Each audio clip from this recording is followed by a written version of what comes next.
8वीं कक्षा के बच्चों, आज हम देखेंगे प्रकरण 15वां क्षेत्रफल। क्षेत्रफल यह प्रकरण जो है आपने 7वीं क्लास में भी पढ़ा है और इससे रिलेटेड जो प्रश्न हैं वो आपने 6वीं क्लास में भी पढ़े हैं, 5वीं क्लास में भी आपने इसके बारे में जाना है। 5वीं क्लास, 6वीं क्लास, 7वीं क्लास में आपने त्रिभुज, वर्ग और आयत, इन 3 आकृतियों के क्षेत्रफलों के बारे में जानकारी प्राप्त की थी।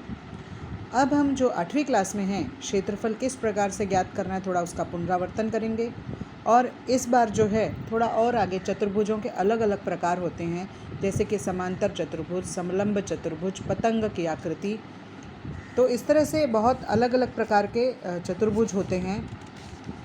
उन चतुर्भुजों का किस तरह से आपको क्षेत्रफल ज्ञात करना है उसके बारे में इस प्रकरण में है। और इसमें 15.1 से लेकर 15.6 तक 6 प्रश्न संग्रह टोटल हैं, और जिसमें हर प्रश्न संग्रह में आपको किसी एक चतुर्भुज के बारे में इसी तरह से क्षेत्रफल ज्ञात करने का तरीका बताया हुआ है।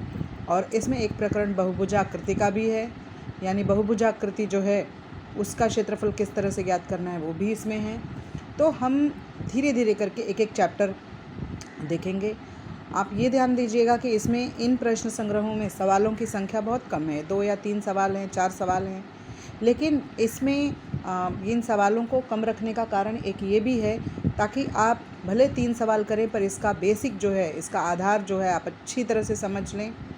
क्षेत्रफल ज्ञात करने का उनका सूत्रफल किस तरह से समझना है और सूत्र समझ करके किस तरह से क्षेत्रफल ज्ञात करना है, यही इसकी खासियत है। इसलिए इसमें प्रश्न तो बहुत कम दिए गए हैं, पर इसमें सूत्र को याद रखना ये सबसे इम्पॉर्टेंट चीज़ है। तो अगर आपने सूत्र एक बार अच्छी तरह से समझ लिया तो सवाल को हल करना कोई बड़ी बात नहीं है। हम थोड़ा सा पुनरावर्तन करेंगे। आप सभी जानते हैं कि जो आकृतियाँ होती हैं, जैसे कि चतुर्भुज की आकृति हुई, चाहे त्रिभुज की आकृति हुई या बहुभुजाकृति की आकृति हुई, इसमें जो भुजाओं की लंबाई दी होती है वो सेंटीमीटर में दी होती है, मीटर में दी होती है, किलोमीटर। तो बड़ी आकृतियों के लिए खैर आपको वह पेपर पे इस तरह की न मीटर की आपको मिलेगी ना किलोमीटर की मिलेगी, लेकिन हम उसके संकेत के रूप में हम ज़रूर इनको यूज़ करते हैं कि मीटर किलोमीटर को। तो ये जो है सेंटीमीटर, मीटर, किलोमीटर, इन इकाइयों में किसी भी जो है आकृति का जो है मेजरमेंट दिया रहता है, माप दिया रहता है। और जब हम इन आकृतियों का क्षेत्रफल ज्ञात करते हैं तो आपने हमेशा देखा है कि क्षेत्रफल हमेशा वर्ग सेंटीमीटर, वर्ग मीटर, वर्ग किलोमीटर, इन इकाइयों में ही दिया जाता है, क्योंकि क्षेत्रफल हमेशा वर्ग में नापा जाता है। अब सबसे पहले हम देखेंगे कि क्षेत्रफल कहते किसको हैं। अब जैसे कि यहाँ 3-4 आकृति मैंने बनाई है। पहली आकृति त्रिभुज की है, देखो 3 भुजाएं हैं, बंद आकृति है। अब इस आकृति, इन 3 भुजाओं के अंदर का जो क्षेत्र हो गया पूरा, ठीक है। जब हम इसका जो क्षेत्रफल हम निकालेंगे, क्षेत्रफल मतलब ये इसके अंदर का पूरा क्षेत्र कितना है ये हम ज्ञात करेंगे, और इसको ज्ञात करने के लिए सूत्र है। तो आपने त्रिभुज का क्षेत्रफल ज्ञात करने का जो सूत्र है वो पिछली कक्षा में ही देखा था। त्रिभुज का क्षेत्रफल जो होता है उसका सूत्र है 1/2 गुणे आधार इसका, और ये ऊंचाई। अब इसमें ऊंचाई क्या होगी, त्रिभुज में ऊंचाई होती है उसके बीच में, ये है ऊंचाई, ठीक है। इस तरह से जब कोई आकृति दी होती है त्रिभुज की तो आप बहुत ही आसानी से उसका सूत्र लगा सकते हैं, 1/2 गुणे आधार गुणे ऊंचाई, ये इसका सूत्र हो गया। अब इस तरह से यहाँ पे देखिए, ये जो त्रिभुज है ये है समकोण त्रिभुज, ठीक है। तो समकोण त्रिभुज का सूत्र होता है 1/2 गुणे समकोण बनाने वाली भुजाओं का गुणनफल। अब इसमें समकोण बनाने वाली भुजा हो गई, देखिए मान लो इसको हम ABC नाम दे दें, तो इसमें एक भुजा AB और BC, इन दोनों को मिला के यहाँ पे समकोण त्रिभुज बन रहा है। तो हम इसको कैसे लिख सकते हैं, 1/2 गुणे AB गुणे BC।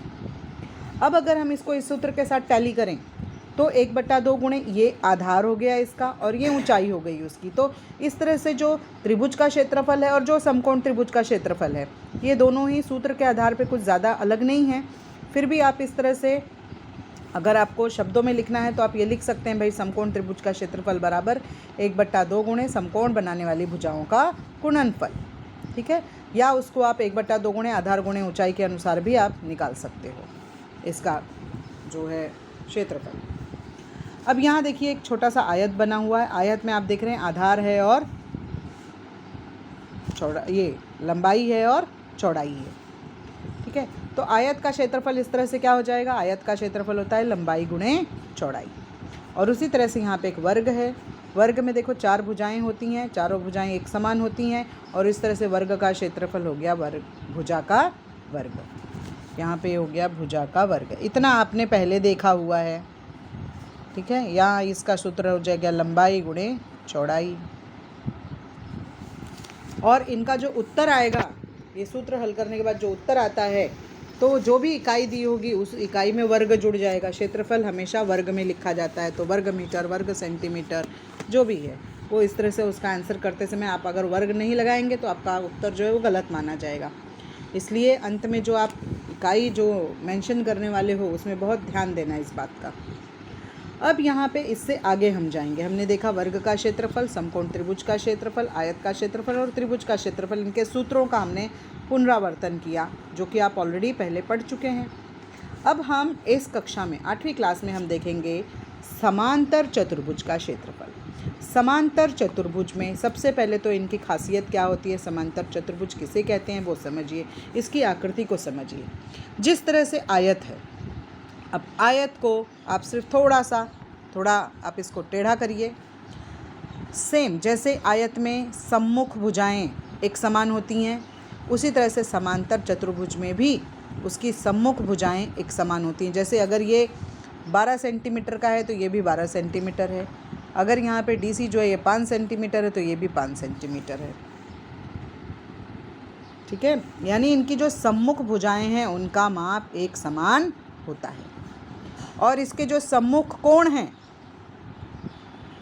ये सम्मुख कोण भी एक समान होते हैं। अगर ये कोण 60 डिग्री का है तो ये भी कोण 60 डिग्री का होगा, और यहाँ अगर ये कोण 120 डिग्री का है तो ये कोण भी 120 डिग्री का होगा, ठीक है।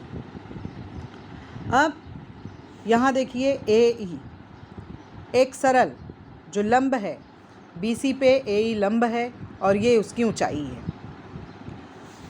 समांतर चतुर्भुज से अब आप अगर देखेंगे तो ये यहाँ देखिए, ये है समांतर चतुर्भुज आपका, और ये एक आयत के माध्यम से बताया गया है कि समांतर चतुर्भुज जो है वो इसमें और आयत में क्या फ़र्क होता है। यहाँ देखिए समांतर चतुर्भुज से आयत बना हुआ, इसलिए दोनों के क्षेत्रफल अगर आप देखने जाएंगे तो ADE और ABCDE ये जो हैं इसका माप, और यहाँ का जो ABCD है इसका माप, दोनों का क्षेत्रफल एक समान होगा। समांतर चतुर्भुज का आधार अर्थात आयत की एक भुजा तथा उसकी ऊंचाई अर्थात आयत की दूसरी चौड़ाई।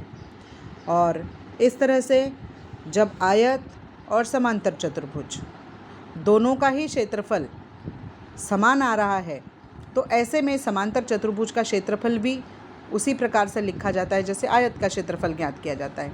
आयत का क्षेत्रफल ज्ञात करते समय हम लंबाई और चौड़ाई का ध्यान रखते हैं। समांतर चतुर्भुज का क्षेत्रफल ज्ञात करते समय हमें आधार और ऊंचाई का सहारा लेना होता है।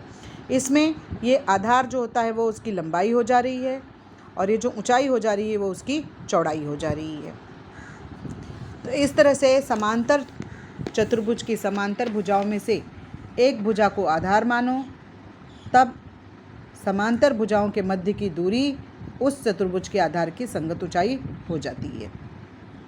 और इस तरह से आपको जो सूत्र मिलता है वो मिलता है समांतर चतुर्भुज का क्षेत्रफल बराबर आधार गुणे ऊंचाई। अब हम देखेंगे एक उदाहरण यहाँ पे जो कि हल किया गया है। पहला उदाहरण है यहाँ, एक समांतर चतुर्भुज का आधार 8 सेंटीमीटर है तथा ऊंचाई 5 सेंटीमीटर हो, तब उस चतुर्भुज का क्षेत्रफल ज्ञात कीजिए। अब यहाँ पे देखिए आपको दिया है आधार और ऊंचाई, तो जब आप इसको कॉपी में इसका आंसर लिखोगे, क्योंकि ये किताब में हल किया हुआ प्रश्न है तो ये बहुत शॉर्ट में छोटे में हल किया गया है, लेकिन जब आप कॉपी में हल करोगे तो पहले तो ये पूरा प्रश्न लिखिए।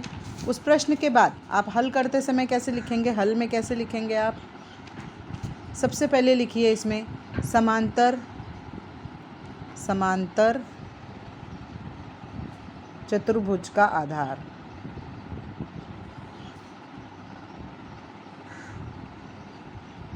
आधार बराबर जो भी है वो, और फिर उसी तरह से समांतर चतुर्भुज की ऊंचाई,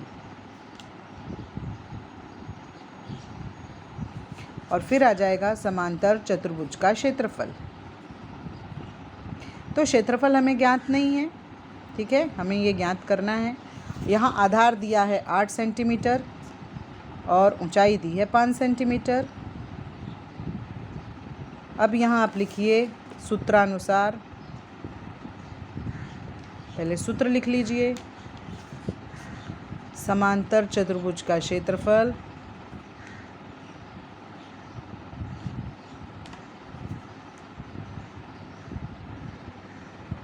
बराबर आधार गुणे ऊंचाई। अब यहाँ पे इसका मान रख लीजिए आप। आधार है 8 सेंटीमीटर, ऊंचाई है 5 सेंटीमीटर, 45 वर्ग सेमी। तो इस तरह से आप इसको कॉपी में पहले प्रश्न को लिखिए, उसके बाद उसमें जितना भी आपको दिया है जानकारी, उस जानकारी को लिखिए, फिर क्या ज्ञात करना है वो लिखिए, उसके बाद सूत्र लगाइए और सूत्र लगा के फिर आप जो है इसका हल लिख दीजिए और अंत में आपका उत्तर कैसे आ जाएगा। इसलिए समांतर चतुर्भुज का क्षेत्रफल बराबर 40 वर्ग सेमी, और इसको आप फिर बॉक्स कर दीजिए। तो इस तरह से आप जो है इन सवालों को हल कर सकते हैं। इसमें दूसरा एक सवाल और दिया है, ये दिया है एक समांतर चतुर्भुज का क्षेत्रफल 112 वर्ग सेमी है, उसका आधार दिया है और उसकी ऊंचाई ज्ञात करना है। तो देखो अब आपको कैसे लिखना होगा, पहले लिखो समांतर चतुर्भुज का आधार आपको जो है दिया हुआ है, समांतर चतुर्भुज की ऊंचाई आपको नहीं दिया है तो वहाँ आपका क्वेश्चन मार्क आ जाएगा, और फिर समांतर चतुर्भुज का क्षेत्रफल बराबर 112 वर्ग सेमी। तो जब आप सूत्र लिखेंगे, सूत्र लिख के जैसे यहाँ पे दिया है भाई चतुर्भुज का क्षेत्रफल दिया है, तो क्षेत्रफल की जगह पे हमने 112 लिखा बराबर 10 गुणे ऊंचाई, क्योंकि ऊंचाई नहीं दी हुई है। और इसके बाद क्या हो जाएगा, आगे आप संक्रिया जब करोगे तो 112/10 आ जाएगा बराबर ऊंचाई। फिर ऊंचाई को इस तरफ लिखिए बराबर, जब आप इसको काटोगे तो आपको मिल जाएगा 11.2 सेंटीमीटर, और अंत में आपका उत्तर आएगा समांतर चतुर्भुज की ऊंचाई 11.2 सेमी, और इसको फिर आप बॉक्स कर दीजिए। तो इस तरह से यहाँ पर ये दोनों प्रश्न उदाहरण में दिए गए हैं। इसी के आधार पर प्रश्न संग्रह 15.1 में 3 प्रश्न हैं। पहला प्रश्न है, एक समांतर चतुर्भुज का आधार 18 सेमी तथा ऊंचाई 11 सेमी है, तो उस चतुर्भुज का क्षेत्रफल ज्ञात कीजिए। देखिए यहाँ आधार दिया है, ऊंचाई दी है। आपको एकदम सवाल लिखने का तरीका भी मैंने बताया, उसी तरह से इस सवाल को लिखिए और इनको हल कर डालिए। इसके बाद अगला प्रश्न जो है, एक समांतर चतुर्भुज का क्षेत्रफल 29.6 वर्ग सेमी और आधार दिया है, उसकी ऊंचाई ज्ञात करनी है। तो ये जो दूसरा सवाल अभी मैंने आपको ये एक्सप्लेन किया, जो कि इस किताब में भी दिया हुआ है एज अ उदाहरण, एकदम उसी तरीके से इसे करना है। बस सवाल को पहले लिखिएगा ढंग से, हल करते समय आप जो जानकारी इसमें दी हुई है पहले उस जानकारी को अच्छी तरह से लिखिएगा, फिर प्रश्न क्या पूछ रहा है वो लिखिएगा और उसके बाद तब उसका हल कीजिएगा। यहाँ अगला है, एक समांतर चतुर्भुज का क्षेत्रफल 83.2 वर्ग सेमी है, उसकी ऊंचाई दी हुई है, तो उसका आधार ज्ञात की लंबाई कितनी होगी वो ज्ञात कीजिए। ये सवाल हल करते समय किसी भी तरह की दिक्कत हो तो एक बार पुनः आप इस वीडियो को ज़रूर देखिएगा, और इसमें जो पहला और दूसरा सवाल हल किया हुआ है उसको दोबारा वापस ध्यान से देखिएगा। ये सवाल हल करना बेहद आसान है, तो आप लोग सब जो है इस प्रश्न संग्रह को हल करिए और अपना कार्य पूर्ण कीजिए।